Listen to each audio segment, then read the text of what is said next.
I thought those two things were cute.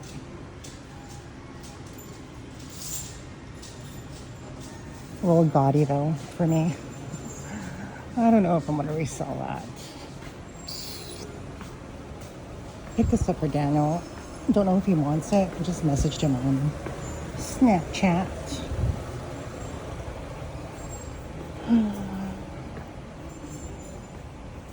Feel very like bummy today. I completely like caved and had a burger and fries yesterday after not having like carbs in like 2 weeks. I don't know, I just felt very carby yesterday. Just wanted to carb up and get carbed. Wanted to carb the fuck out. Anyway. Oh, hold on, someone's calling. Hey everyone, welcome back to the channel. It's your girl Msfili. What's up? Okay, so we went thrifting today. A couple of things I want to show you. We did run into Daniel at one of the thrift stores, so it was nice to see him. I think I've only seen him like 4 or 5 times in like 3 months. So yeah, so it was really nice to see him. Gave him a bunch, all the stuff that I was accumulating in my car for him.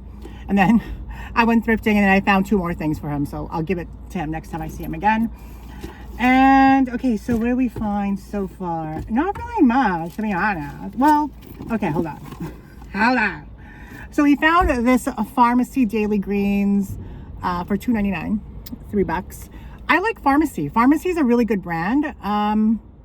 I received actually this brand for my birthday from Daniel about a year ago. Last year, yeah, last year he gave me this for my birthday and I used it. I still have some. And yeah, I really like it. It's expensive. They sell it at Sephora, so for $3, not a bad price. The smell is a little bit crazy. It just smells too like hippie, hemp, like wilderness.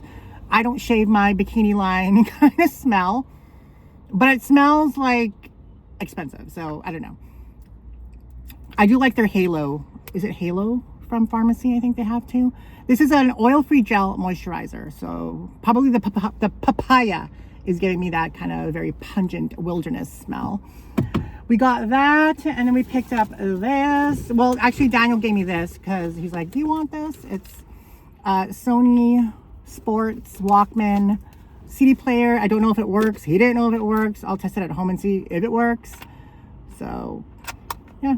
This will probably sell for like $70, $80. Thank you, Daniel. And then we bought this. I'm pretty sure it's fake, but it's kind of like a good fake. And it was only $2. So this Longchamp bag, minimal corner wear, like very, very, very minimal corner wear. And I feel like, yeah, it's a decent for $2. Why spend like $150 when you know it's all made at the same place? And it also has like, it even has like the actual plastic tab in here, and it also has like the white tab in here. So they did a really good job faking this, unless it's real, but I'm pretty sure it's fake. Unless it's real. I'm pretty sure it's fake. Sometimes they make the fake so good that I get thrown off. This one's made in France, so hello. Oh, there's cards in here. What is this? Someone left this in here. What? Oh, why is there why is there Value Village coupons in here? But yeah, really cute. They did a really good job faking this.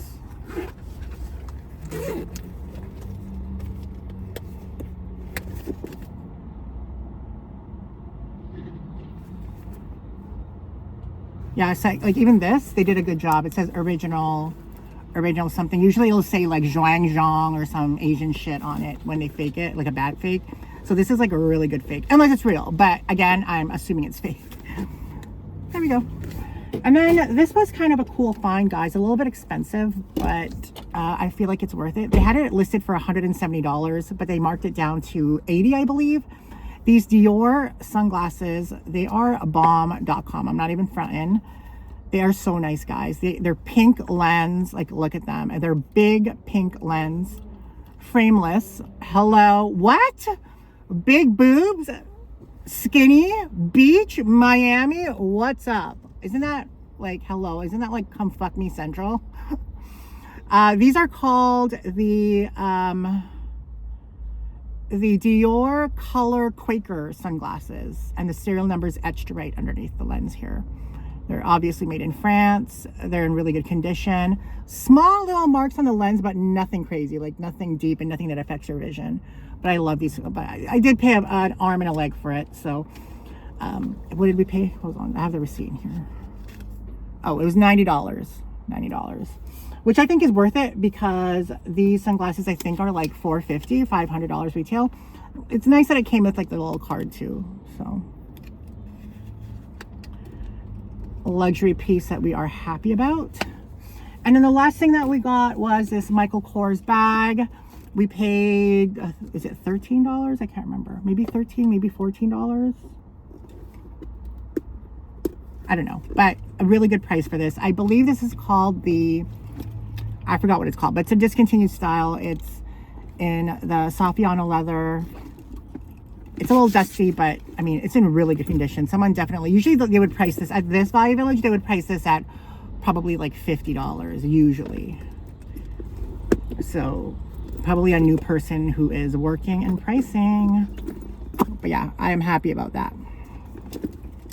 And that's all that we got so far thrifting.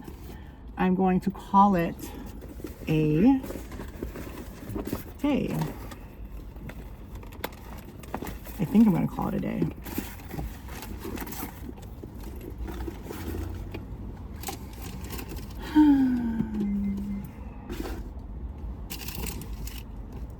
Thrifting's been a little bit mundane, like I'm not going to front.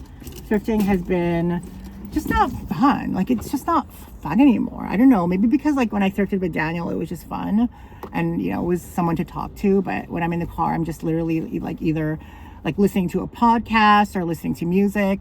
So it's been kind of like humdrum, you know, when it comes to thrifting. I know Daniel is sick as well, so like he's really sick. So he was definitely not going to thrift even if he wanted to. So yeah, I don't know, guys. I've just been working a lot on myself, physically, mentally, diet-wise, spiritually. You know, I've been doing a lot of manifestation work, and I feel like that's really, and I feel like it's working. I also feel like sales are down in terms of like people willing to spend money and people looking for things. So it's kind of like, it's harder to find things thrifting because of the competition, the workers, the pricing, all of the above. The donations aren't coming in as much during the summer. And then just people not buying as much too, you know? Like this bag, this Michael Kors bag should sell for 60 to 80, but I'll be lucky to get 40 to 60. 60 would be on the high end, you know what I mean?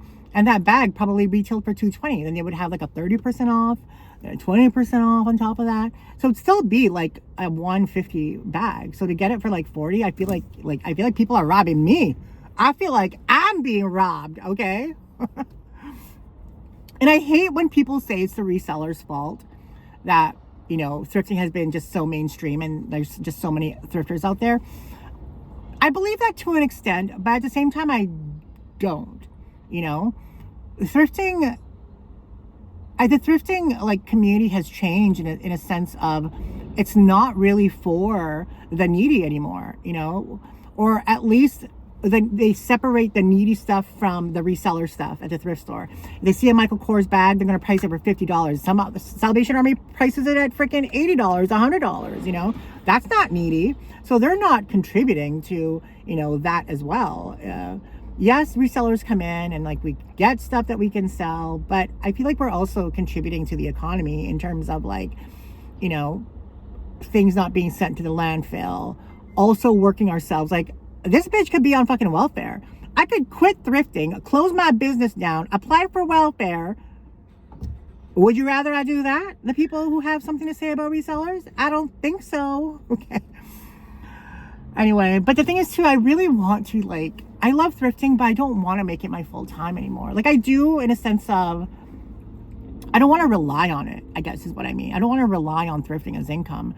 That's why I want to upload more videos that stray from thrifting and maybe more like of a lifestyle channel, like a weight loss, maybe like the Ozempic, like the transitioning, like the I don't know, maybe I can change my channel on a quest to find love, and then you guys can come on my love journey, see all the men that Msfili date, and maybe You know, you guys can come on my journey and be like, oh, Msfili's dating this freaking frog, or Msfili's dating this bum. And then I finally find the one, like, wouldn't you guys want that for me? Because we've been on a love journey since, I don't know.